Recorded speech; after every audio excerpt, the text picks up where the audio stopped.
Clear your mind. Stoic tools to eliminate negative thoughts in a world that constantly bombards us with noise, notifications, obligations, opinions. It's no wonder our minds become cluttered. Negative thoughts creep in like weeds in a garden, slowly overtaking our sense of peace.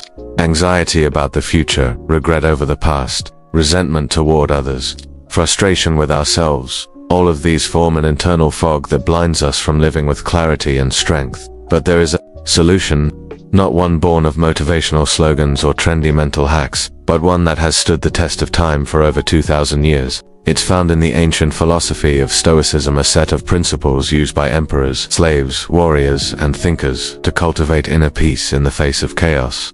If you've ever wished you could silence the mental noise, stop overthinking, or free yourself from the grip of negativity, then Stoicism offers a timeless guide.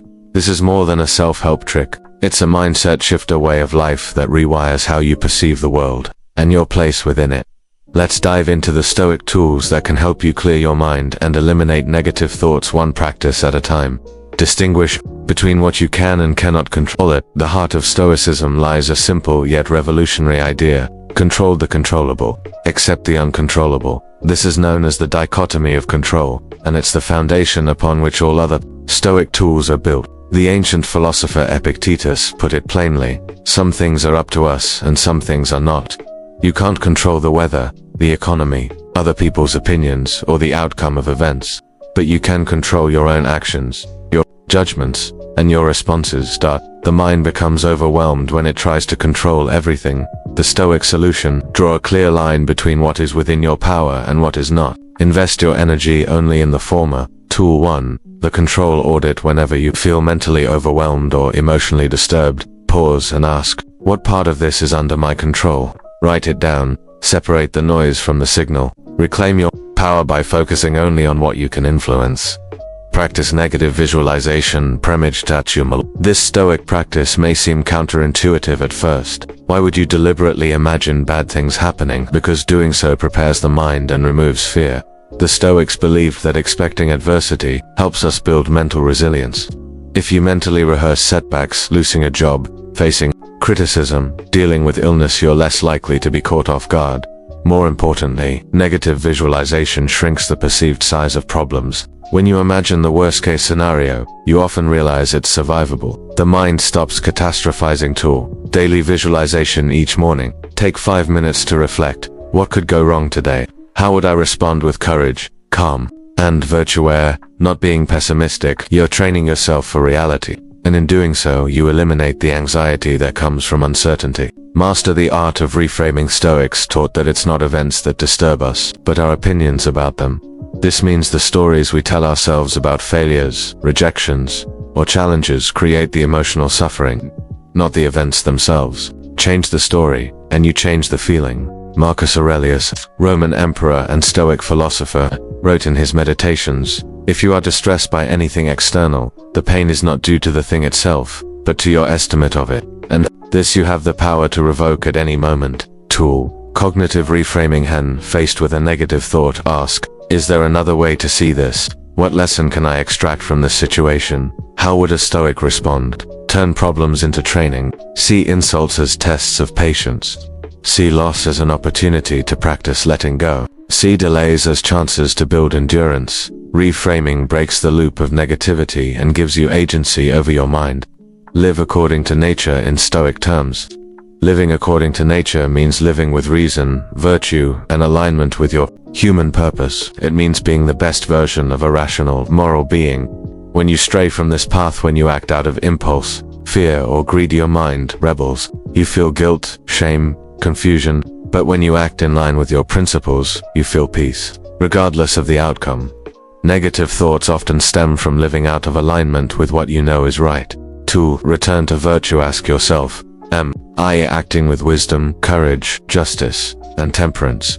Is this action aligned with my deeper values? When you focus on being a good person rather than being seen as successful or avoiding discomfort, your mind clears. The burden of self-judgment lifts. You regain inner harmony. Use voluntary discomfort to build mental toughness. The Stoics weren't afraid of discomfort. In fact, they welcomed it as a training ground for the mind. Seneca, a wealthy Roman statesman, would sometimes sleep on the floor, wear plain clothes, or eat the simplest meals not because he had to, but because he wanted to stay mentally prepared for hard times. Why? Because when you practice embracing discomfort voluntarily, you become less afraid of pain, loss, or failure. Your mind becomes unshakable. Tool discomfort drills once a week. Deliberately do something difficult. Take a cold shower. Go without your phone for a day.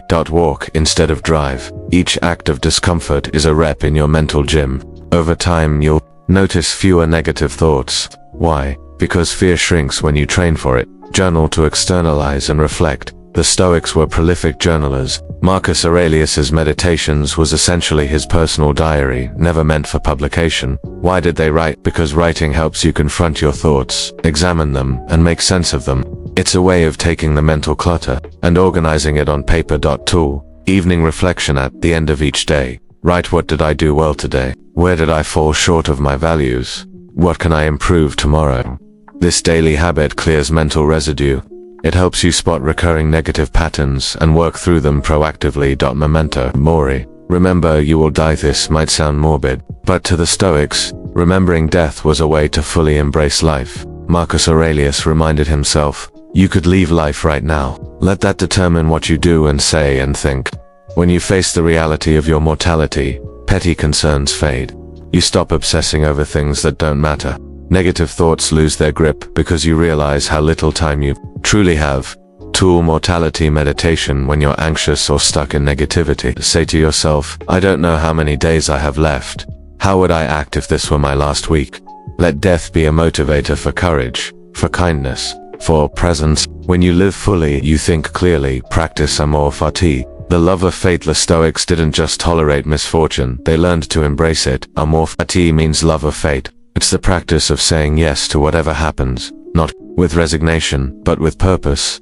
Every event, good or bad, is fuel for your growth. Every challenge is material for your philosophy. You don't need things to go your way to be at peace. Tool radical acceptance. When something frustrating happens, say this too is part of the plan. How can I use this moment to practice my philosophy? This mindset removes resistance, and resistance is where most negative thoughts originate. Surround yourself with wisdom. Just as you clean your room, you must clean your mental environment. Who you listen to, what you read, and what you expose your mind to affects your thoughts. The Stoics were intentional about their influences. They read philosophy, kept good company, and avoided toxic people. Curate your input, sort at your environment. Are you consuming uplifting, rational, and wise content? Are your friends helping you grow or dragging you down? Are you spending time in silence or just reacting to noise? To think clearly, you must feed your mind clean fuel. Choose books, people, and practices that elevate you. Detach from outcomes. The Stoics taught us to focus on the effort, not the result, because outcomes are never fully within our control. Did you act with virtue? Did you try your best? That's all that matters. Letting go of attachment to results eliminates a major source of mental turmoil. The fear of failure. Process over outcome before a task. Say, I will do my duty. The rest is not up to me. After a setback, remind yourself, I gave my best. The outcome is indifferent to my worth. This mindset reduces rumination, builds confidence, and anchors you in what really matters, your character. Final thoughts. The Stoic mind is a clear mind. Negativity thrives in chaos.